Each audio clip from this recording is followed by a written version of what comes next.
Hello guys, welcome to our YouTube channel. हम लोग पढ़ रहे थे ई कॉमर्स, जिसमें हमने ऑलरेडी देख लिया basic introduction about e commerce, components of e commerce, models of e commerce.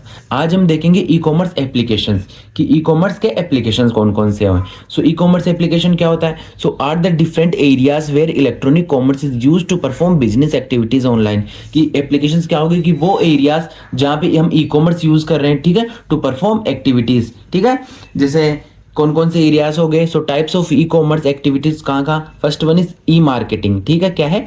E marketing. सो इसमें क्या होता है? Promotion of products and services using the internet. ठीक है, कि ऑनलाइन मार्केटिंग कर रहे हैं अपन, फिजिकली कोई पोस्टर वगैरह नहीं दे रहे, सब कुछ ऑनलाइन कर रहे हैं। ठीक है, जैसे प्रमोशन वगैरह करना आजकल सोशल मीडिया वगैरह पे, तो वो हो गया ई मार्केटिंग। इसमें क्या होता है? जैसे सोशल मीडिया मार्केटिंग हो गया, ईमेल मार्केटिंग क्यों हो गया कि ईमेल के थ्रू मार्केटिंग करना, ऑनलाइन एडवर्टाइजमेंट शो करना, आप वीडियो वगैरह चला रहे हो उनमें, तो ये हो गया फर्स्ट ई मार्केटिंग। ठीक है, इसके बेनिफिट क्या है? Reach large number of customers at low cost.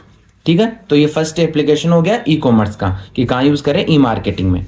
ठीक है, सेकंड वन हो गया e customer relationship management system में। ठीक है, कि कस्टमर को मैनेजमेंट में, so managing customers interaction using digital tools. इसके कौन कौन से फंक्शन हो गए? जैसे कस्टमर का डेटा का मैनेजमेंट, ठीक है, फीडबैक हैंडलिंग की क्या फीडबैक मिली, एंड पर्सनलाइज सर्विसेज कि पर्टिकुलर कस्टमर के नाम के साथ उसको सर्विस प्रोवाइड करवाना। ठीक है, इसका बेनिफिट क्या है? Improve customer satisfaction at loyalty. ठीक है, कि कस्टमर को सेटिस्फेक्शन प्रोवाइड करवाना ताकि कस्टमर लॉयल रहे आपके ब्रांड या आपके बिजनेस के लिए। तो ये हो गए दो। ठीक है, third one is E supply chain management.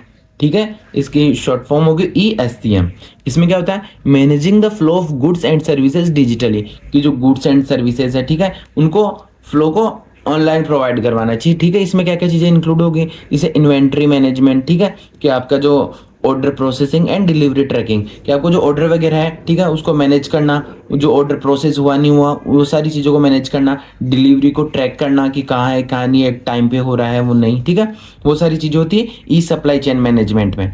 ठीक है, इसके बेनिफिट क्या है? फास्टर एंड एफिशिएंट ऑपरेशंस, कि ये जो ऑपरेशंस वगैरह परफॉर्म हो रहे हैं वो फास्टर और एफिशिएंट हो। ठीक है, फिर आता है अपने पास ई गवर्नेंस। ठीक है, सो ई गवर्नेंस क्या होता है? Government services provided through internet, कि आजकल जो अपनी गवर्नमेंट है, इंडिया गवर्नमेंट हुई या जो भी बाहर की गवर्नमेंट है, वो भी अपने को डिजिटल या ऑनलाइन सर्विसेज प्रोवाइड करवा रही है। जैसे इसका एग्जांपल क्या है? Digital India. अब इसमें कौन कौन सी सर्विसेज आपको प्रोवाइड हो रही है? जैसे ऑनलाइन बिल पेमेंट, कि जो भी आपके बिल वगैरह है वो आप ऑनलाइन पे कर सकते हो। ठीक है, फिलिंग्स फॉर्म्स, कि गवर्नमेंट एग्जाम्स के या गवर्नमेंट रिलेटेड जितने भी फॉर्म्स वगैरह हैं वो आप ऑनलाइन फिल कर सकते हो।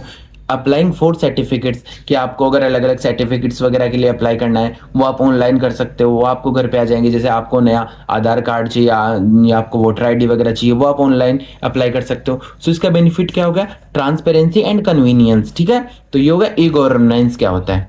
फिर हो गया अपने पास ई बाइंग। क्या है?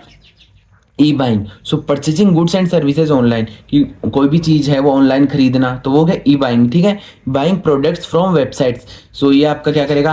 टाइम सेव करेगा, एफर्ट सेव करेगा, आपको जाना नहीं पड़ेगा। ठीक है, अब जैसे अलग अलग वेबसाइट्स हुई, मीशो हुई, अमेजोन हुई, फ्लिपकार्ट हुई, उन सब से आप परचेज कर सकते हो। तो ये होगा ई बाइंग। ठीक है, फिर आता है ई सेलिंग। सो जैसे आपने बाई किया वैसे आप सेल भी कर सकते हो बहुत सारी चीज़ें, जैसे OLX वगैरह हुई उन सब पे।